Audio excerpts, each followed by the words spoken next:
नमस्कार साथियों, एक बार फिर आप सभी का स्वागत है मेरे इस YouTube चैनल पे। साथियों, आज का विषय बहुत ही ऐतिहासिक और वीरता से भरा है, जिसका शीर्षक है हाड़ी रानी का त्याग। साथियों, हाड़ी रानी राजस्थान के बूंदी रियासत की हाड़ा शासक की पुत्री थी, जिनका जन्म बसंत पंचमी के दिन हुआ था। इनका नाम सहल कंवर था, जिनका विवाह मेवाड़ रियासत के सलूंबर ठिकाने के सामंत रावत रतन सिंह जी चुंडावत से हुआ और सहल कंवर सलूंबर में हाड़ी रानी के नाम से जानी जाने लगी। सलूंबर में विवाह की रस्में अभी खत्म ही नहीं हुई थी। परिवार के लोग अभी हाड़ी रानी को दुल्हन के रूप में अभी ढंग से देख भी नहीं पाए थे। अभी हाड़ी रानी के हाथों की मेहंदी उतरी भी नहीं थी। अभी तो रानी अपनी परिवार के लोगों से मिल भी नहीं पाई थी और ना ही उनका स्नेह मिल पाया। हाड़ी रानी की आंखें अपने परिवार और माँ बाप से दूर होने के कारण अभी भी नम ही थी। जीवन के नए पड़ाव की शुरुआत अभी होने ही वाली थी। महल के चारों ओर अभी शहनाइयों की गूंज और अभी शुभाशीष के गीत ही सुनाई दे रहे थे। सलूंबर में इतनी सुंदर रानी को पाकर सभी अभिभूत होकर आशीष दे रहे थे। कोई कहता है कि तुम्हारे माथे की बिंदिया हमेशा यूं ही चमकती रहे, तो कोई रानी के हाथों की मेहंदी की खुशबू और महक के हमेशा बिखरे रहने की कामना कर रहा है, तो कोई रानी और उनके सुहाग के दीर्घायु की आशीष दे रहा है, तो कोई उनके कंगनों की खनखन की आवाज़ हमेशा सुनते रहने की दुआ मांग रहा है। हाड़ी रानी अपने परिवार में इतना स्नेह पाकर गदगद थी और सलूंबर के सामंत रतन सिंह जी चुंडावत जैसे वीर क्षत्रिय योद्धा को पाकर बहुत गौरवान्वित महसूस कर रही थी, क्योंकि मेवाड़ में महाराणा की युद्ध की सेना में सबसे अग्रिम पंक्ति, जिसे हरावल कहते थे, उसमें रहने का सौभाग्य अगर किसी को था तो वो मेवाड़ के चुंडावत सामंतों को था। उस समय मेवाड़ में महाराणा राज सिंह जी का शासन था, जो 1652 से लेकर 1680 तक रहा। उस समय औरंगजेब ने राजस्थान के किशनगढ़ रियासत के रूपनगर ठिकाने की राजकुमारी चारुमती को अपना विवाह प्रस्ताव रखा, जो कि राजकुमारी चारुमती ने ठुकरा दिया, क्योंकि चारुमती किसी क्षत्रिय योद्धा से ही विवाह करना चाहती थी। और राजकुमारी चारुमती महाराणा राज सिंह जी को सहायता के लिए पत्र लिखती है और उनके साथ विवाह करने का प्रस्ताव भेजती है, और इधर महाराणा भी उन्हें सहायता प्रदान करने का आश्वासन देते हैं और उनके विवाह के प्रस्ताव को भी स्वीकार करते हैं। और औरंगजेब चारुमती के विवाह प्रस्ताव के ठुकराए जाने से क्रोधित होकर मेवाड़ पर आक्रमण कर देता है और औरंगजेब की सेना कमजोर पड़ जाती है और वह अतिरिक्त सेना मंगवाने का आदेश देता है।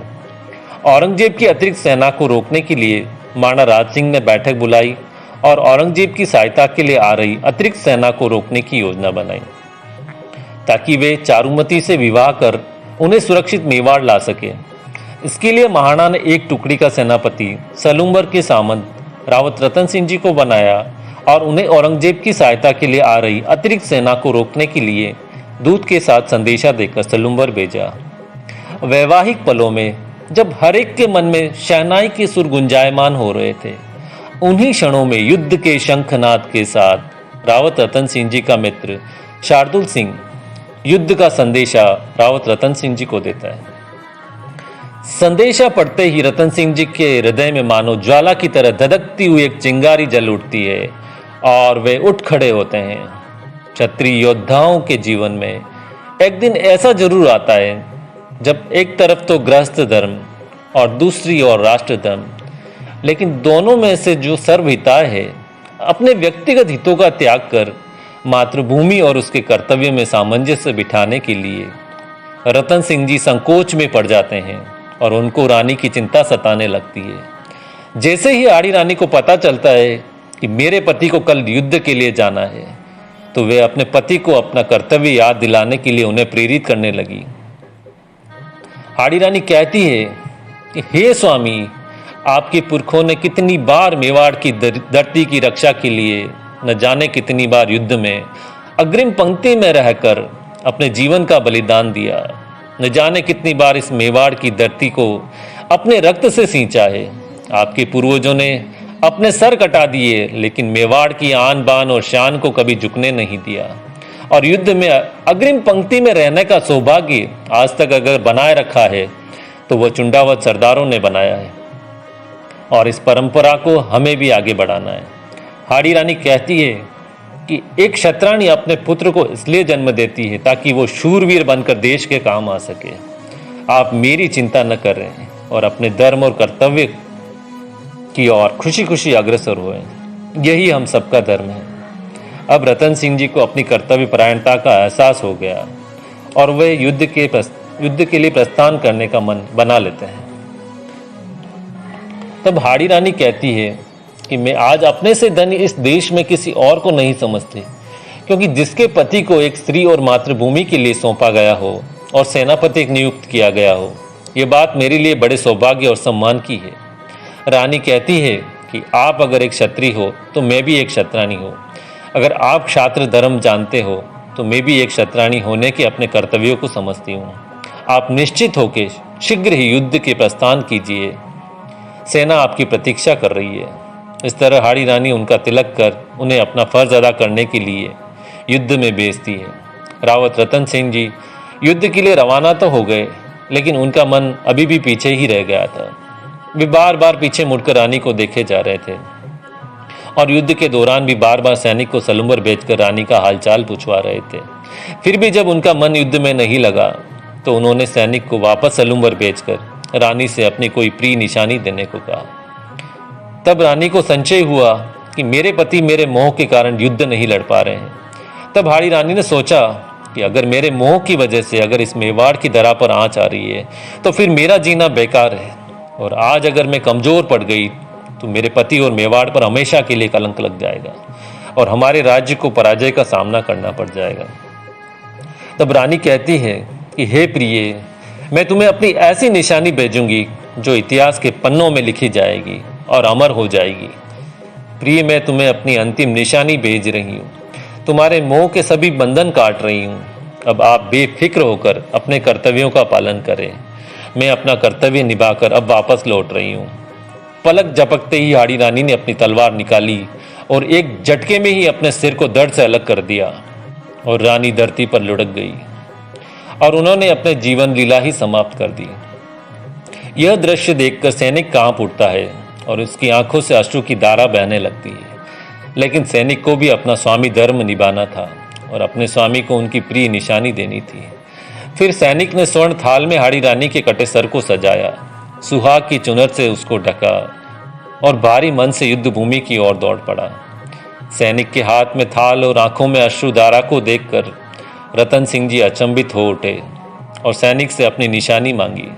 तब सैनिक ने वह स्वर्ण थाल आगे कर दी और रतन सिंह जी ने जब थाल में उड़ाई चुनर को हटाया तो वे रानी के कटे सर को देखकर स्तब्ध रह गए और उनके मोह पाश के सारे बंधन टूट गए।